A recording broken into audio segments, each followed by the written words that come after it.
행정법 답안 작성 제2탄입니다. 원래는 기출문제를 바탕으로 실제 목차를 잡아보려고 했는데 그것에 앞서서 행정법 답안이 기본적으로 어떻게 구성이 되는지 그것을 좀 말씀을 드리려고 합니다. 그러면 좀 더 이해가 쉬울 것 같아서 먼저 말씀을 드려볼게요. 답안의 기본 구성이 어떻게 되느냐, 첫 번째로 문제점을 드러내주고요. 두 번째로 논점에 대해서 써줍니다. 그리고 마지막으로 사안의 해결이 이루어집니다. 여기서 이 문제점이라고 함은 이 사안을 해결함에 있어서, 사안 해결에 있어서 논점이 무엇인지 적어주는 겁니다. 이런 문제점, 이 사안 해결에 있어서 이 두 번째 여기에 쓸 논점이 무엇인지, 왜 중요한지를 써주는 게 문제점입니다.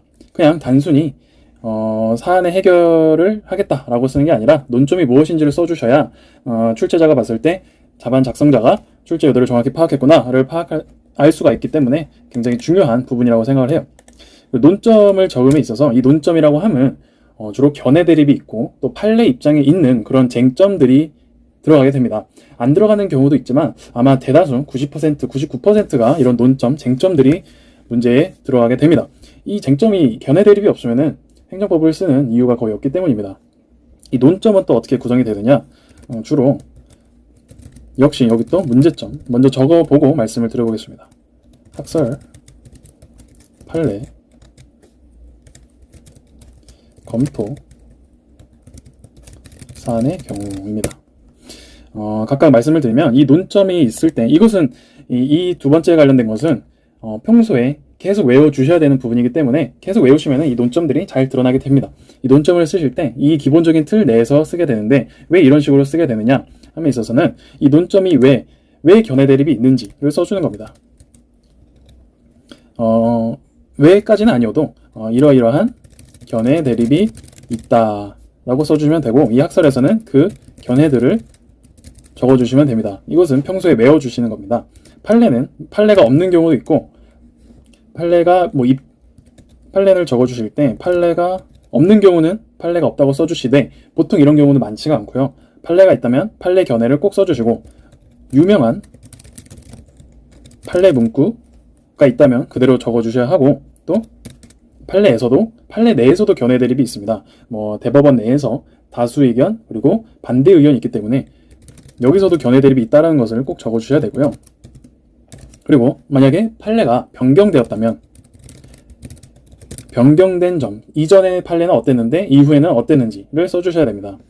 그리고 만약에 모호한 경우에는 모호하다고 써주셔야 됩니다. 예를 들어서 판례가 정확한 입장이 없는데도 불구하고 이러이러한 입장인 것 같다라고 써주셔야 되지, 이러이러한 입장이다라고 써주시면은 아마도 답안 채점자 분께 감점을 당할 가능성이 큽니다. 따라서 판례는 이런 식으로 적어주시면 되고, 이 검토라는 것은 이 학설과 판례의 입장들에 대해서 본인의 생각을 써주시는 겁니다.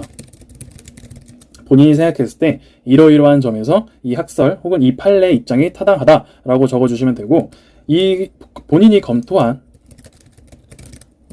견해를 바탕으로 논점의 답을 내는 것입니다. 이런 식으로 논점은 구성이 이루어지고요. 만약에 본인이 시간이 없고 분량이 없다 싶으시면은 이렇게 모두 5가지로 나눠주시는 게 아니라 아예 보여드리겠습니다.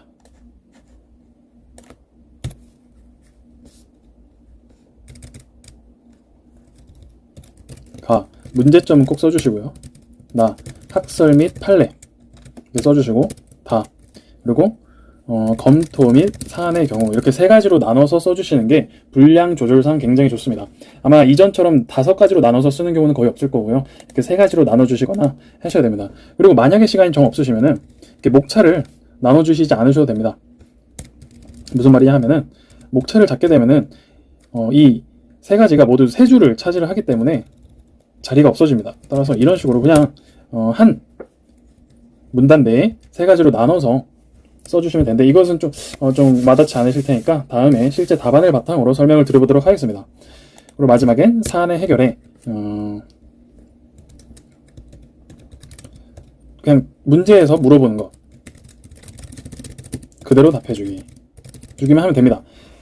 여기서는 어떤 것이냐 하면은, 예를 들어서 문제가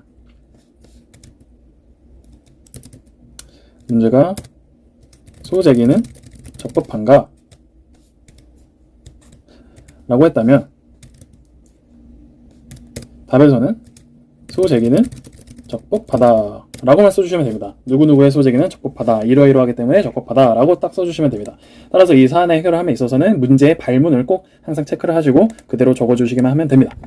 여기 답안 작성의 기본 구성에 대해서 말씀을 드려봤고, 이제는 실제 답안을 작성할 때 어떤 식으로 목차를 잡는지 설명을 드려보도록 하겠습니다.